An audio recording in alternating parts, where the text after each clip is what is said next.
સિંહ અને કીડી.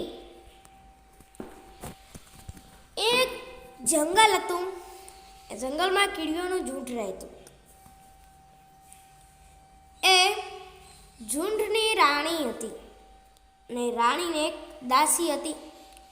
તે દાસી ખૂબ જ ઘમંડી હતી. તેને ખૂબ જ ઘમંડ હતો. એક દિવસની વાત છે. તે બધી કીડીઓ જઈ રહી હોય છે. આગળ રાણી હોય છે, પાછળ દાસી હોય છે, પાછળ બીજી બધી કીડીઓ હોય છે. આ રીતે બધી કીડીઓ જઈ રહી હોય છે. ત્યાં તેમને આગળ એક વરુઓનું ઝુંડ જતું જોવા મળે છે. ત્યારે રાણી હોય છે કીડી એ કહે છે કે બધી કીડીઓને કહે છે કે તમે અહીંયાથી જતા રહો, નહીંતર આપણે બધા જ મરી જઈશું. ત્યારે બધી કીડીઓ વેરાઈ જાય છે. બધી કીડીઓ પોતપોતાની મેળે દૂર જતી રહે છે કે જેવી રીતે મૃત્યુ ન પામે, તેમનું મૃત્યુ ન નીપજે. ત્યાં જ પેલી દાસી કીડી હોય છે તે ત્યાંથી જતી નથી. ત્યારે રાણી કીડી કહે છે કે તું કેમ નથી સમજતી? અહીંયાથી જવાનું છે. કદાચ થઈ વરુઓનું ઝુંડ અહીંયા આવી ગયું તો આપણે બધા જ અહીંયા મરી જઈશું. કોઈનો પણ જીવ બચશે નહીં. માટે તું અહીંયાથી જતી રહે. છતાં પણ પેલી કહે છે કે શું આપણે દર વખત પાછળ હટતા રહેવાનું?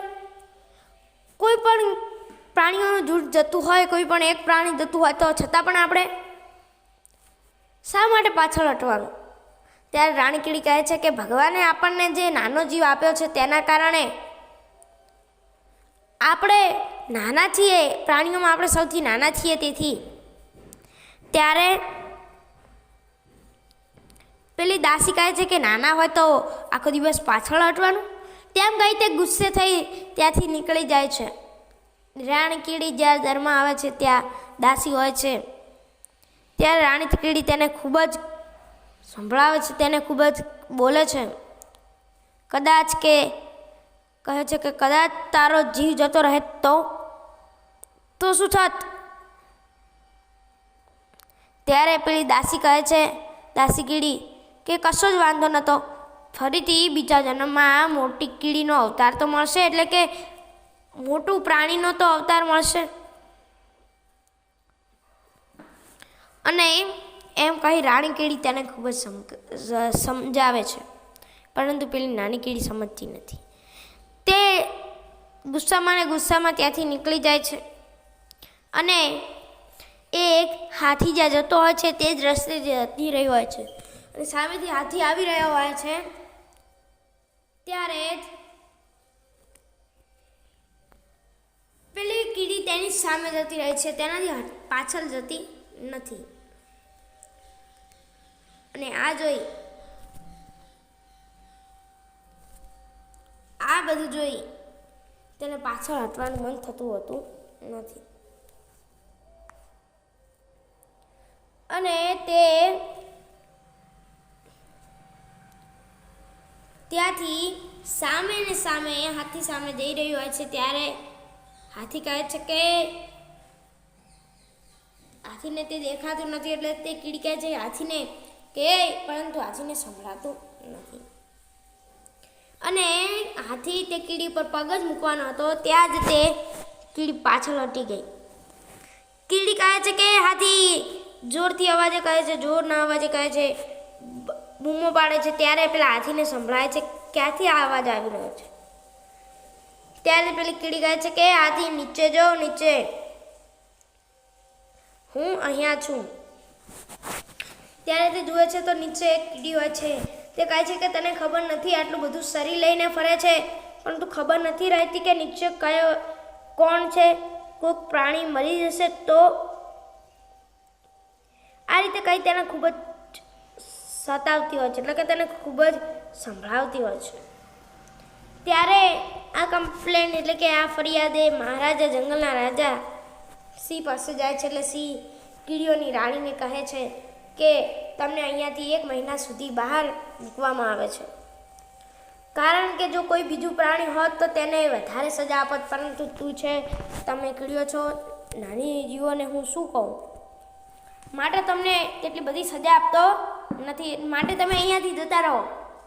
પેલી કીડી કહે છે કે પણ અમે તો એવું નથી કર્યું, પરંતુ પેલી કીડીએ તો કર્યું છે. સિંહ કહે છે કે તે કીડીએ તો કર્યું છે ને, તે તમારા જૂઠની જ છે ને.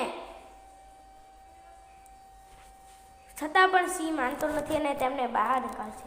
ત્યાં જ તેમને એક કાળો ધુમાડો થાય છે અને ધુમાડો થઈને ત્યાં એક મોટી કીડી આવે છે. કીડી હોય છે તે કહે છે કે હું એક ખૂબ જ મોટી કીડી છું. ત્યારે દાસી કહે છે કે અમને બનાવશો કીડી મોટી? ત્યારે પેલી રાણી કીડીને કહે છે કે ના, આજ સુધી મેં આટલી મોટી કીડીનું નામ સાંભળ્યું નથી કે જોઈ પણ નથી.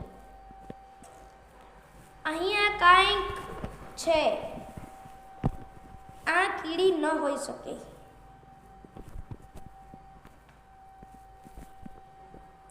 ત્યારે પેલી દાસી કીડી કહે અમને તો મોટી બનાવો. ત્યારે બધી કીડીઓને મોટી બનાવે છે, પણ રાણી કીડીઓ મોટી થતી નથી કદમાં. અને તે કીડીઓ બધા જંગલના બધા પ્રાણીઓમાં હાહાકાર મચાવી દે છે. અને આ વાત રાજા સુધી પહોંચી જાય છે.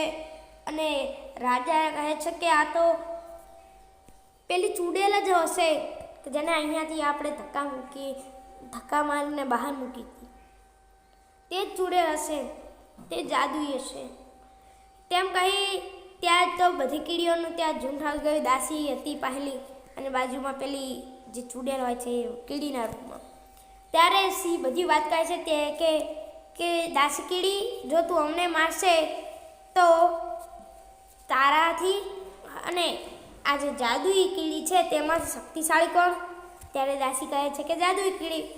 તો જ્યારે તું અમને મારીશ, સિંહ કહે છે કે જ્યારે તું અમને મારીશ ત્યારે તું રાજ કરીશ, અને રાજ કરતા જની સાથે જ જેવું તને આ જંગલ મળી જશે તેવું જ આ કીડી છે જાદુઈ, એ તને મારી નાખશે ને તારા પર કબજો કરશે. આ રીતે બંને વચ્ચે યુદ્ધ થાય છે, કીડી અને જાદુઈ કીડી વચ્ચે. ત્યારે તેમાંથી ચૂડેલ હોય છે તેનો નાશ થઈ જાય છે અને પેલી કીડીનો પણ નાશ થઈ જાય છે. ત્યારે પેલી કીડીઓ જે મોટી થઈ હતી તે બધી કદમાં નાની થઈ જાય છે અને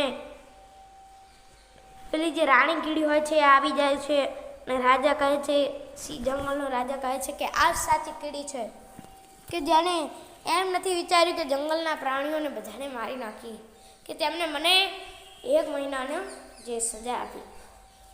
માટે જંગલના રાજા એ તેને પ્રોત્સાહન કરી વધાવે છે. માટે મિત્રો, આપણને આ વાર્તા ઉપરથી બોધ મળે છે કે આપણે કોઈ દિવસ જોશમાં આવી અને કોઈ પણ ખોટું કાર્ય કરી લેવું જોઈએ નહીં. તેમાં આપણને લાભ નહીં, પરંતુ તેમાં આપણને નુકસાન થતું હોય છે.